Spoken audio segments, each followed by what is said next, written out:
Ilan sa kanila ay sina Terence ng mutual termination o pagkakaroon ng right of way problem na parehong nagdudulot ng hindi matuloy ang implementasyon ng mga proyekto. Matapos naming manalo sa mga bidding, may mga opisyal mula sa DPWs ang lumalapit sa amin para humingi at kumuha ng bahagi niya sa halaga ng proyekto. Ang hinihingi nilang porsyento ay hindi bababa sa 10% at umaabot pa sa 25% na naging kondisyon upang hindi maipit ang implementasyon ng kontrata.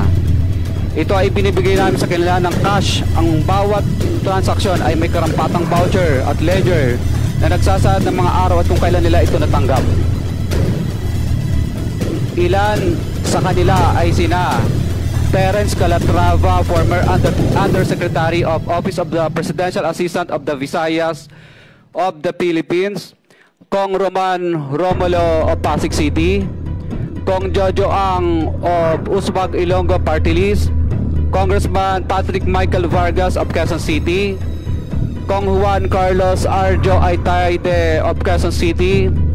Nicanor Nicky Briones of Aga Party List, Congressman Marcelino Marci Teodoro of Marikina,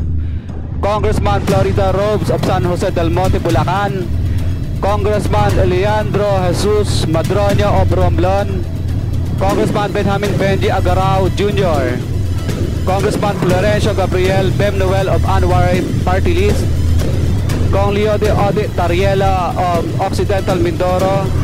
Congressman Reynan Arrogancia of Quezon Province, Kong Marvin Rillo of Quezon City, Kong Teodoro Haresco of Aklan, Kong Antonieta Yudela of Sambuanga Sibugay, Kong Dean Asisio of Caloocan, Kong Marivico Pilar of Quezon City. 21. Mayroon ding mga kinatawan ng ilang politiko na nakikipagtakbo sa amin upang manghingi ng porsyento kapalit ng mga porsyento ng mga proyekto.